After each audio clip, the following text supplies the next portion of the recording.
Donc kamara n'i y'a jateminɛ ka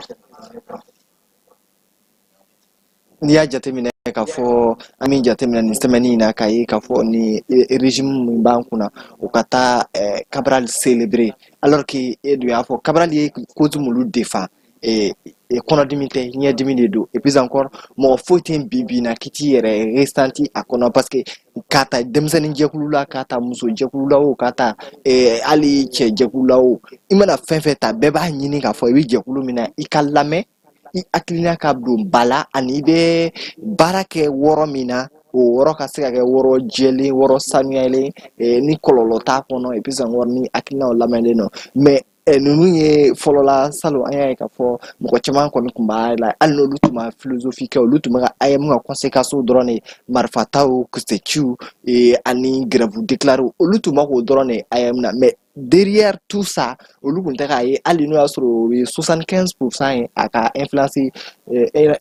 kolo min b'a la mais olu tun bɛ ɲina 25% influence ɲuman min tun b'a la n'o ye ka kɛ ekɔlidenw ka leader ye o bɔlen kɔfɛ ka ekɔlidenw ka cause caman défend wariko b'o la kilasiw kɔnɔ kuma dɔw la TD organisation kow b'o la o bɔlen kɔfɛ hali ni ji kun tigɛlen don yɔrɔ min na ani kɛlɛ wɛrɛw tun b'olu fana mene hali ka da kelen ka se ka ekɔlidenw ka kuma ɲɛfɔ o bɛɛ tun ye IM ye olu ye IM k'a disu siɲɛni kelen k'a ci donc a cilen kɔfɛ bi ka tila ka taa o maa min dɔnnen don maa min yelen don k'a fɔ o y'o précurseur dɔ ye ka t'o célébrer est ce que a tɛ na ni faamuyabaliya ye maa min bɛ k'a lajɛ bi bi in na. I t'a dɔn an bɛ taa ale faamu na quoi. Mori do e yɛrɛ bɔra ka kuma in bɛɛ fɔ min ye kɛlɛ in sababu ye n'a kɛra kun dɔ kama n'a yɛrɛ fagara kun kama ou bien a fatura a sababuya la n'o ye Kabarale ka na u ka hakilina min n'o tun bɛ yen n'o bɛ ka denmisɛnw dɛmɛ o ka se k'u ka kɛlɛw kɛ u yɛrɛ ye fanga ka se ka don u la ani marabagaw ka se ka jateminɛ kɛ u ka hakilina u ka se ka lafiyada sɔrɔ n'a fɔra ko u y'o wuli ka bɔ yen nka min kɛra ko in sababu ye n'ale tora ko in na ka tila ka taa bonyamasegin kɛ o fu ye souvent n bɛ ɲininkali kɛ an bɛ fɛ ka taa min u bɛ fɛ ka mun fɔ an ye sisan ni ɲɛ t'o yɔrɔ la ni n ko muru c'est-à-dire muru da ka go ba kan ka fasa n m'o fɔ dɔwɛrɛ kama o tiɲɛ don waati dɔ la IM kun dara minɛ min kɔnɔ a bɔr'o kɔnɔ pewu IM ko yɛrɛ kun tɛ bilen a kun tɔ kun kɛ bɛ i b'a fɔ ko m'a fɔ cogo di kɛlɛkɛyɔrɔ wali kelen muru bɛ dɔ bolo an fɛ BC bɛ dɔ bolo voilà i bɛ kan d'entraînement kɔsa na waati min na IM yɛrɛ bɛ a ka fɛnw bɛ jɔ i bɛ taa sɔrɔ BC marifaw a sugu bɛɛ tun bɛ yen et puis u yɛrɛ de tun bɛ taa a ɲini ka n'a garder mun kama ko ɲɛmɔgɔ sigi parce que i hakilina dɔ fɔ an y'o fɔ a mɛnna parce que munna ɲɛmɔgɔ sigi kɛlɛ bɛ ka k'a nɔfɛ comme an bɛ ka jama sɔrɔ a ye jamako bɔ araba ye n'a kɛra jamakoya y'o bɔ araba ye a ma se kɛlɛ la o a kɛ kun ye kalan de ye kalan in na a ye note bila en jeu ba in a y'a kɛ note ye dɔrɔn ni mun fɛ ka kɛ a ye i jilaja ka kɛ premier ye awɔ o de don duguma classe caman respond ye premier de o hali u b'a fɔ min fana bɔ a la a bɛ ka na ni kɛlɛ a bɛ na ni kɛlɛ de o ko ni min bɛ se o ka tɛgɛ kɔrɔta o y'a kɛlen bilakoro fanga de o ni min bɛ se e ma nɛgɛtalaw ka ca an bɛɛ bɛ taa don nɛgɛtala kan yɛrɛ kɔkɔ parce que ale bɛ ten de bilakoro fanga bɛ ten de f'i ka se bɛɛ de la mais est ce que kunkolo bɛna baara kɛ n'an bɛ yɔrɔ min na kunkolo de kan ka baara kɛ kalanyɔrɔ de don jamana ɲɛjɔyɔrɔ jamana sini de don don dɔ ninnu de bɛna kɛ jamana jɔyɔrɔtigiw ye mais n'olu bɛ se ta ɲɔgɔn kama mɔgɔ joli kɛra nin jɔyɔrɔtɔ ye nin ko in senfɛ mɔgɔ joli kɛra nin jɔyɔrɔtɔ joli fagara an yɛrɛ terikɛ dɔw b'a la ani minnu ye kalan kɛ bisa de yɔrɔ e min ni b'o la ani minnu b'u ɲɛsin kalan ma kuma dɔ a bɛ taa ka ɲɔgɔn to an taara ka an terikɛ minnu to yen a dɔw kɛra maa nin jɔyɔrɔtɔw ye dɔw fagara dɔw yɛrɛ ma se ka kalan na ban an b'a caman dɔn mais mun nana n'a ye depuis a waati de an bɛ taa waati an y'a yira k'a fɔ an ta kun tɛ IM ko an ta kun y'an ka kalan ye mais IM an tɛ se k'an ba la parce que munna u bɛ ka kɛlɛ kɛ an ka cause de kama an ka burusi ko n'an ka sigiyɔrɔ ko ni kalanyɔrɔ ko ni karamɔgɔ ko o bɛɛ nafa bɛɛ tun bɛ fɛn in kɛlɛ la parce que bɛɛ b'a karamɔgɔ mɔgɔ ye kulu sanfɛla kɛ i b'a dɔn problème bɛ yen tuma dɔ a karamɔgɔ dɔw bɛ na enseignant dɔw bɛ na t'a sɔrɔ u n'u ka adjoint ye ou u ka stagiaire ye ara mun sigilen bɛ ara ka dɔn ta yɛrɛ bɛ ka bon stagiaire dɔ ta olu fana n'u ka malɛnw brochure san bi fa o ayi san caman brochure san o kuma bɛɛ jɛko tɛ ou bien ka taa photocopie kɛ parce que fɛn kun t'an minnu bolo brochure yɛrɛ dɔw bɛ di semaine kelen avant l'évaluation awɔ cours ma kɛ cours yɛrɛ ma kɛ foyi ma kɛ bon an yɛrɛ minnu bɛ yen ko se t'an mun ye brochure yɛrɛ sɔrɔli bɛɛ kun ye problème i bɛ taa photocopie de kɛ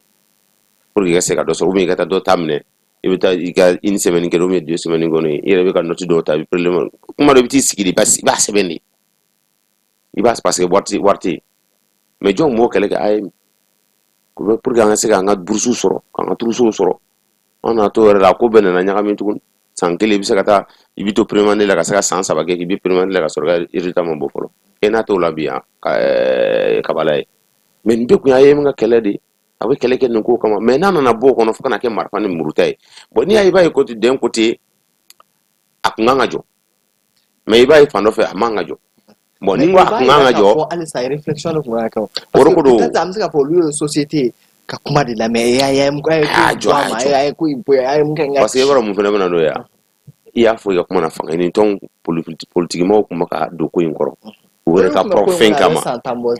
o yɛrɛ ka propre fɛn kama bon an ka se ka denmisɛnw sɔrɔ an bolo kɔnɔ minnu b'an dɛmɛ an ka kalata wala kɛ jamana marali la bon maintenant an minnu bɛ an bɛ waati min na sisan nin olu ka mɔgɔ tɛ ko denmisɛn wale kelen fɛn wɛrɛw an bɛ transition de la o olu b'u ka waati de kɛ jamana bɛ se ka ɲɛ cogo min na bon ne hakili la olu bɛ se ka fɛn caman kɛ bi jamana in kɔnɔ ka sɔrɔ homme politique se k'a kɛ an ka kɛ o yɛrɛ mais moi je pense que sans te prendre la parole moi je pense que ne ma se ka fɛn kelen mɔgɔni faamu Boubacar o de ye ka nin ta in bɛɛ kɛ hali bi denmisɛnninw bɛ boliboli la option ma yira an ko de problème solution ma kɛ tout ça o kɔni tiɲɛ yɛrɛ la o balen bɛ ne la parce que en réalité il faut savoir que pendant l'absence Cabral kelen bɛ tila ka taa célébrer peut-être an tun mana association faralen ɲɔgɔn kan ministre de la jeunesse yɛrɛ ye mais ka chef de gouvernement yɛrɛ ye anw dun halisa an ka constitution min kɔnɔ o de b'a yira k'a fɔ définir la politique de la nation a bɛ mɔgɔ dabali ban n'i y'a jateminɛ k'a lajɛ fana c'est à travers même lui que AM parampara bon ce sont des choses qui arrivent hein, peut-être qu'à bɛ se ka kɛ an tɛ secret d'état kɔnɔ an tɛ fɛn dɔw bɛ voilà an tɛ se ka fɛn dɔw mais sisan an yɛrɛ b'a fɔ a ye min association des élèves étudiants du Mali bi bi in na élèves ka condition bɛ cogo di an bɛ n bɛ k'o de ɲɛfɔ tan n ye n ka temps ta réellement ka kuma ni caman ye ka essayer ka gɛrɛ caman na ka essayer ka ɲini fɛn bɛɛ tiɲɛ yɛrɛ la gɛlɛya de bɛ yen gɛlɛya yɛrɛ de bɛ yen voilà surtout burusuko yɛrɛ ta fan fɛ n t'a dɔn n b'a fɔ cogo min na c'est à dire gɛlɛya bɛ o niveau la yɛrɛ de quoi parce que mɔgɔw tɛ min dɔn c'est pas comme si AM tun bɛ na ka taa mɔgɔw ka burusu ta ka d'u ma dɛ mais burusu bɛ débloquer niveau min na AM jɔyɔrɔ tun ka bon yen a ka pression tun ka bon yen de quoi AM tun bɛ pression da yen de sedu fan fɛ ka se ka na ni burusu ye donc sisan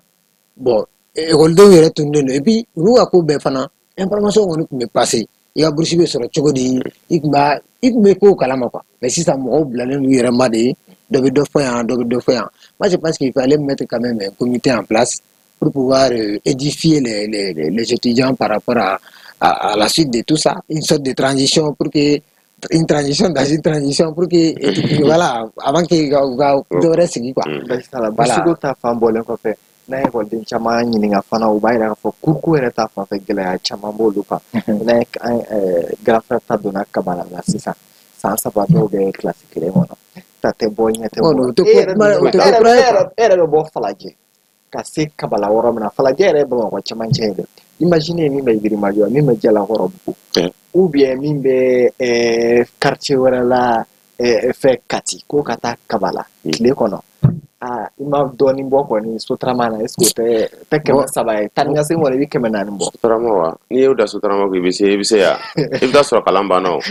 parce que i b'a fɔ i b'a ta ka bɔ Jalakɔrɔtigi ou bien i b'a ta ka bɔ i bɛna jigin yɔrɔ dɔ la yan i bɛna ta ka bɔ i bɛ taa jigin yɔrɔ la i b'a bɔ i bɛ taa fɛn ko dɔw bɛ Sotrama ta ka taa jigin kulu sanfɛ u ka kari bɛ ka amphi kari in ta o fana tɛ sɔrɔ kuma dɔw o fana tɛ sɔrɔ n'i sera retard la e b'o sɔrɔ f'i k'i débrouiller ka taa n'i yɛrɛ bon o bɛɛ problème minnu bɛ fɛn mun na c'est à dire quoi ekɔlidenw yɛrɛ b'u ko arranger u yɛrɛ dama ni ɲɔgɔn cɛ minnu bɛ ni moto b'u bolo o b'a ko fɔ ɲɔgɔn ɲɛna bon karisa nin yɔrɔ ka jan nin yɔrɔ ka jan e k'i hakili to nin na bon i fana ka to ka essence sɔngɔ bila i kun an bɛ ɲɔgɔn dɛmɛ n'a ye mais o fana bɛ sɔrɔ jumɛn fɛ n'a sɔrɔ turuso ni fitinin bɛ sɔrɔ u bɛ ɲɔgɔn dɛmɛ o de la bon ne on nana fɔ ko o bɔra yen i bɛ t'i kun fɔ min i b'a fɔ jɔn ye est-ce que bi ekɔlidenw yɛrɛ tɛ ka tuma dɔ la n'i ye seko y'o tɛ a y'an segin tuma dɔ la i b'i yɛrɛ ɲininka tiɲɛ yɛrɛ la quoi n'a sɔrɔ ni gɛlɛya minnu bɛ ni n'a sɔrɔ sanfɛ mɔgɔw b'a kalama parce que c'est tellement palpable que tu te poses des questions en réalité quoi. Umaru cili fana ka gɛlɛn nɔgɔ an y'o de jateminɛ cili ka nɔgɔ dissolution suspension a ka o ka nɔgɔn dɛ décision ka nɔgɔn mais n'a kun fɔra par exemple ka AEM ta ka par exemple ka fɛn dɔ organiser séminaire sugu dɔ organiser ou bien ka changement radical yɛrɛ kɛ ça allait prendre 3 ou 4 mois alors que n'i ko i b'a diso sisan conseil de ministre mais i tɛ fɛn bila yen fana n'i ma fɛn bila an dun ɲɛ b'a la tôt ou tard ni fɛn b'a bila a bɛ kɛ gɛlɛya caman ye parce que mɔgɔ caman bɛ bɔ hali burusi kɔnɔ ka na certes gɛlɛya tun b'u kan 1000 tun bɛ bɔ turusow la 400 tun bɛ bɔ turusow la 1000 bɛ bɔ bourse tranches la mais sisan n'olu yɛrɛ m'o sɔrɔ yɛrɛ mais il fɛnɛ ka fɔ dɛ parce que o bɛ kɛ au nom d'un service mais parce que mɔgɔ tɛ se ka mɔgɔ fɛnɛ ka ko dɔw ɲɛnabɔ a ye ka sɔrɔ mais a kɔni kun ka ca a ka ca mais service b'a kɔrɔ mais hali ka i bila ka taa i bɛ taa yan fɛ i bɛ taa yan fɛ mais o de problème tɛ na fɛ yan je pense que o de problème filɛ nin ye o je pense que n'u bɛ kalandenw kɔni représenter o man ka fɛn b'u ka fɛnw na quoi par exemple o yɔrɔ la c'est dire une chose est sûre et certaine an bɛɛ y'a fɔ yan et maliyɛn bɛɛ sɔnnen don a ma AEM kunkolo kun kan ka tigɛ kunkolo kun kan ka tigɛ mais ka kunkolo wɛrɛ sigi a la ka kunkolo wɛrɛ sigi a la ou bien ni kunkolo wɛrɛ yɛrɛ ma sigi a la n'i y'a a yɛrɛ bɔ yen yɛrɛ ni jɔn bɛ formater n'i y'a bɔ yen i bɛ na ni fɛn dɔ ye parce que tiɲɛ yɛrɛ la gɛlɛya bɛ dugu sigilen don dugutigi t'a kɔnɔ ne yɛrɛ de n'u caman de kumana ne de y'a f'i ɲɛna walahi gɛlɛya yɛrɛ bɛ ne yɛrɛ de caman de kumana pour que ka se ka a dɔn réellement min bɛ parce que comme an yɛrɛ bɛ bɔ a kalama an ye kunnafoni ɲininaw ye an tɛ don ko la ten ka na kuma ten quoi n'an m'a ɲɛɲini mais en réalité gɛlɛya yɛrɛ de bɛ dɔw bɛ yen u tilala yɛrɛ mais hali u ka deuxième année u m'u ka bourse sɔrɔ fɔlɔ voilà donc c'est des difficultés qui sont là bibi in na yɛrɛ est-ce que mɔgɔ caman parents caman yɛrɛ tɛ nin kalama o de la an tɛ sɛgɛn an tɛ ɲinɛ k'a fɔ parents k'u intéressé par exemple ni parents caman yɛrɛ jateminɛ ta université la mais nin gɛlɛyaw de bɛ universitéw la bibi in na nin gɛlɛyaw de bɛ yen n'a fɔra wari tɛ parents yɛrɛ bolo parents jumɛn yɛrɛ bɛ se ka den yɛrɛ ka hali san kelen taa ni ka segin k'a a bɛ ku i la a passé bɛ ku i la a tɛ ku i la mɔgɔ caman fɔ ko ka taa baara kɛ n'i taara baara wɛrɛ kɛ tuma dɔw la caman b'a kɛ caman bɛ bɔ burusi kɔnɔ ka na an ka foli b'u ye u b'u débrouiller u bɛ main d'œuvre kɛ kɛrɛfɛ mais i b'a jateminɛ o force i b'a k'o kɛ i laban kalan yɛrɛ bɛ bila yɛrɛ kalan bɛ tunun na kalan bɛ bila siga t'a la mɔgɔw ɲuman ko fila a kɛli ma nɔgɔn kuma dɔw la donc kamara ni kuma wɛrɛ b'i bolo ka AEM ko lase taama k'a ta an tɛgɛ ma an kun b'an da don semaine in kɔnɔ an ye actualité wɛrɛ bɛ ka internet ani réseaux sociaux animé an kun b'an da don o la bon mun bɛ dɔrɔn kɔrɔ an ye hakilina min fɔ parce que proposition de ye ne cogo de kɛ c'est à dire n'a ma ɲɛ a ye nin wuli ka bɔ ye ko fɛn dɔ bila nɔ la a bɛ se ka a bila ni condition dɔ ye o ye note ko ye c'est à dire n'i kɛra kalanso bɛ premier ou première ye i bɛ san ye o a ye secrétaire général bɛ d'i ma ou bien formation de leadership yɛrɛ ka kɛ dɔrɔn dɔw ka participer o la avant que i ka kɛ ɲɛmɔgɔ ye formation de leadership ka kɛ o ka nɔgɔn o bɛ dépend a y'a bɛɛ kɛ note ko in ye parce que hali y'o fana kɛ parce que dɔw bɛna t'u sen don a la a bɛna kɛ ko wɛrɛ ye quoi a y'a bɛɛ kɛ note ye hali o note la c'est pour que ka ye o fɛn ninnu kɔnɔna la fo note dɔ de ka sɔrɔ i bolo mais o de don ni ye note dɔ sɔrɔ i bɛ don o kɔnɔ fo kalan dɔ de ka sɔrɔ connaissance de ka sɔrɔ i la minɛ i ta kun ye kalan de ye o n'i y'o sɔrɔ sisan Cabral ma a kɔrɔ tun tɛ bɔ k'a fɔ an ka marifa ta ɲɔgɔn kan non Cabral m'o kɛ o Cabral ta kun bɛ ka kɛlɛ de kɛ kun de kama kalandenw ka se ka kalanyɔrɔ ka se ka lafiya kalandenw ka lafiya mais an ka marifa ni muru ta o ye kɔsanna ko in dɛ o ye kɔsanna ko ye politicien se donner à la voilà Umar e bɛ se ka proposition jumɛn de kɛ hali sisan mɔgɔw ɲuman na la chose est tirée il faut faire avec voilà en fait ne bɛ proposition kunkurunin kelen de kɛ n'a ma ɲɛ ko AEM kɔni bɔra yen fɛn dɔ ka bila yen min bɛ se ka denmisɛnninw jigi fa n bɛ se k'o dɔrɔn de fɔ n bɛ se ka denmisɛnninw ka kuma ɲɛfɔ n bɛ se ka denmisɛnninw ka kɛlɛ kɛ donc o de b'an don an ka thème laban kɔnɔ hali n'o y'a sɔrɔ wagati y'a t'an bolo ma an ye ka fɔ nin semaine déclaration dɔ kɛra Mali kelen tɛ Burkina Niger AES jamana bɛɛ o y'a jira k'a fɔ u tun ye laseli kɛ k'u bɔra francophonie ɲɛmɔgɔ yɛrɛ ye ka u ka fɛn kɛ k'o ye prime acte Mali bɔra francophonie na et akina yo miyo kuma bako bala yana nga mission datu. Déjà, c'était prévisible. Mais déjà, Burkina, Niger Folobora, je pense Niger Folobora, après Burkina Bora, c'était prévisible déjà qu'à Foko Mali Fanamebo et tout. Maintenant, il y a eu Foko, les sanctions du Kawati, là où vous avez là, qu'on va maintenant pour afora sida ou maga katuwe tuna. Mais il y a Foko, où il y a pendant francophonie, pendant il y a Foko. Ulu y'a pillé déclaration min kɛra Bamakɔ yan yɛrɛ de pour que ka se ka o ko kɛ ko bɛnkan de kun b'u ni ɲɔgɔn cɛ k'a fɔ ko ni mɔgɔ min ye nin kɛ an bɛ nin k'i la donc u taara o sira de kan donc ce qui est sûr et certain il faut que mɔgɔw k'a dɔn fana k'a fɔ francophonie ani tubabukan fɔ bon fɛn kelen don mais fɛn kelen tɛ fana quoi maintenant francophonie ka rôle ye min ye o de ye ka français promotion kɛ u bɛ fɛn camanw kɛ fɛn min ye kalanw ni culture ni seko dɔn u ye o fɛn ninnu promotion caman k'a kɔnɔ n'i y'a jateminɛ k'a lajɛ jamana hakɛ min b'a kɔnɔ a bɛ taa fo jamana 93 ɲɔgɔnna na dɔw bɛ yen 23 bɛ olu ye invité ye ani caman wɛrɛw bɛ yen fana minnu bɛ na don a kɔnɔ i n'a fɔ minnu bɛ américain fanw ni fɛn wɛrɛw fɛ donc voilà u b'a essayer ka o fɛn ninnu kɛ ɲɔgɔn fɛ walasa ka se ka tubabukan français kan kɛrɛnkɛrɛnya na u ka fɛn o de ye ko o sankɔrɔta ka baaraw kɛ ɲɔgɔn fɛ okumu kɔnɔ et tout ça maintenant cela n'a rien à voir avec la langue française bon ça a rapport avec la langue française mais ça ne veut pas dire que voilà la politique française k'a fɔ ko ni bɔra francophone na ko je n'ai rien à voir avec le français donc o fana tɛ quoi je pense que kɔrɔ bɛ na dɔ fara Kamara i bɛ mun de faamu sɛbɛnni an y'a ye k'a fɔ francophonie ɲɛmɔgɔ bɔra k'a fɔ yɛrɛ ko Mali y'a yira Mali argumentaire min ta k'a yira k'a fɔ sanction bin'u kan k'a fɔ ko Mali de y'a bolo bila accord la accord min yɛrɛ signé Bamakɔ yan est ce que 2004 a kɔni a cité k'a fɔ Mali yɛrɛ de a signé Mali yɛrɛ de la k'a fɔ ni coup d'état kɛra jamana min kɔnɔ i bɛ suspend francophonie active i bɛ suspend francophonie organisation na Mali dun kɛlen don Mali AES Burkina Niger AES jamana olu ka argumentaire b'o de kan est ce que voilà e bɛ mun faamu nin na bon ko in ye o yɔrɔ ninnu de parce que b'a dɔn n'i ma ɲɛ i ye kɔni ye sɛbɛn bɛɛ ratifié tɛgɛ b'a bɛɛ la donc conséquence ye nin ye dɛ c'est à dire kana kɛ ko la k'a fɔ i t'a la quoi o yɔrɔ de ye problème ye parce que coup d'état in kɔnɔ don bɛɛ fɔ hali an ka jamana sariya yɛrɛ y'a kɔ bon n'a fɔra ko e bɛ tɔn dɔ de la o ko k'a y'a kɔn n'i ye coup d'état kɛ n t'i dɛmɛ bon e y'o kɛ kɛlɛ ye bon n'a dilan ko dɔ bɛ an kan k'o jateminɛ fɔlɔ quoi olu baara ninnu kɛ n'a ma ɲɛ a bɛ fɛn dɔ kɔni c'est pas que n'a bi an b'a ja la sini goyara dun yan'an ka don f'an k'olu fana miiri ko dɔw la ka sɔrɔ ka don baara kɔnɔ bon maintenant i ka gɛlɛya nana ni i fana mɔgɔ min kun kan k'i dɛmɛ n'a m'i dɛmɛ parce que e b'a ka tɔn kɔnɔ n'i fana ni i ka gɛlɛya kɔnɔ n'i bɛ se k'i ka gɛlɛya kun ka bɔ a ka tɔn fana kɔnɔ y a pas de souci n'a hakili la dayɛlɛ bɛ bɛɛ de ye o i bɛ bɔ a kɔnɔ kɛ i bɛ bɔ a kɔnɔ i bɛ t'i ka sara ta i yɛrɛ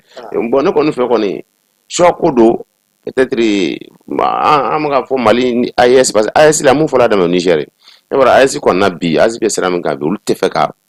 ni kelen kɔni ye fɛn dɔ kɔni daminɛ tɔ fila bɛ tugu a la quel qu'en soit les minimums pour que AES bɛ ka min ɲini n'o y'u ka hɛrɛ ye an'u ka ɲɔgɔn dɛmɛ n'u ka tɛgɛ di ɲɔgɔn ma ni cɛ bɛ yen o bɛ se ka sabali cogo min na ne hakili la o de don bon n'o hali o fana na ni fɛn min ma ɲi Niger ma logiquement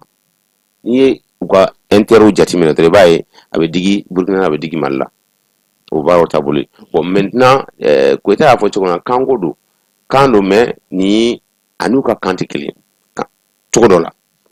i b'u ka kan de promotion kɛ kan de promotion bɛ kɛ bon kan promotion kɔnɔ u bɛ o français bon u bɛ tila ka dɛmɛ wɛrɛ k'a kɔnɔ parce que kan bɛɛ n'a ka culture de bɛ seko ni dɔnko de bɛ yen bon olu la u profiter o fana fɛ k'u ka seko ni dɔnko promotion o fana fɛnw k'a kɔnɔ diɲɛ kɔnɔ a bɛ se ka lakodɔn cogo min na ani ka se k'u ka kan kɛ kan ye min bɛ se ka giriya ka tɛmɛ walima a bɛ se ka ye ka tɛmɛ bɛɛ kan bon ani u yɛrɛ ka jamana yɛrɛ labaara cogo n'u ka mara cogo n'u ka hakilina taabolo ni baaraw taabolo o n'o fana tɛ kelen ye tɛ ɲɔgɔn ye sira la a taara k'an bɔra nin na kɔnɔ k'an n'u tɛ baara kɛ tɛ kelen ye dɛ a bɛ se ka kɛ an bɛ bɔ nin na n'an'u bɛ baara kɛ a bɛ se ka kɛ an bɛ se ka to n'an'u yɛrɛ tɛ ɲɔgɔn ye yɛrɛ basi t'a la mais kuma kelen fɔ est ce que par exemple e ɲɛ tɛ fɛn dɔ natɔ la a kana kɛ Maroc ka Union africaine ye bɛɛ bɔ a la parce que ko dɔ kɛra min man diya n ye mais kɔfɛ n bɛ tila ka don a la tuguni est ce que don nataw la e ɲɛ t'o de tracer to a la bon parce que est ce que an bɛ se ka taa ka francophonie to ou bien an bɛna kan yɛlɛma parce que caman ma k'o fɔ de bɛ caman wa kan yɛlɛma ko in de ye problème ye mais maintenant ne ye mun na nin na ko problème tɛ dɔw bolo dɛ dɔw bolo a tɛ tɛmɛ a bɛɛ intérêt de ye n bɛ min f'i ɲɛna an ka président yɛrɛ y'a fɔ mɔgɔ si kelen sigi ta ka taa ɲɛna an bɛ se k'a fɔ n tɛ sɔn nin ma n tɛ sɔn a ma bi mais ni hakilina taara ba la dun an dontɔ nin bɛɛ ni organisation nin bɛɛ la a bɛ sɔn ka acrobatie caman demander acrobatie baara t'a la o karisa n bɔra e m'a fɔ ko bɔli ka tiɲɛli ka nɔgɔn ni dilanni ya e yɛrɛ m'o fɔ sisan o dilanni de ye donni ye tuguni karisa n bɔra n donna e y'o yɛlɛ problème ayi o t'a bɛɛ la dɛ ayi mais hali donni ko yɛrɛ tɛ problème ye o c'est à dire nin bɔli tɛ bolo définitif dɔw ye o n m'a fɔ cogo min na c'est à dire n bɛ n yɛrɛ minɛ fɔlɔ a ka kow la mais nin t'o ye o dɔw de ye suspension ye n bɛ n yɛrɛ minɛ fɔlɔ i bɛ silence radio kɛ mais ne ye retrait définitif kɛ o bɛ n'a fɔ e bɔra a la dɛ n'i ko i bɛ don sisan procédure wɛrɛ de bɛ lancer tuguni par exemple peut-être i bɛna mɔgɔ dɔw sɔrɔ a kɔnɔ minnu bɛna fɔ a tɛna se ka sɔn nin ma kuma bɛɛ ka bɔ ka don kuma bɛɛ ka bɔ ayi o b'a sɔrɔ a ye ɲɔgɔn faamu sa o kɛlɛ kɛ kun ye an ka ɲɔgɔn taabolo dɔn n'an ye ɲɔgɔn faamu o ko ka nɔgɔ n'an ye ɲɔgɔn faamu n bɛ don bon o yɛrɛ ko tɔn dɔw yɛrɛ bɛ yen o ko k'olu kɔni tɛ segin o de la mais a bɛ se ka kɛ hali u bɛ segin i bɛ taa sɔrɔ u n'u ka an n'an ka tɔn de bɛ don parce que sisan an bɛ se k'a fɔ sisan kɛlɛ bɛ yen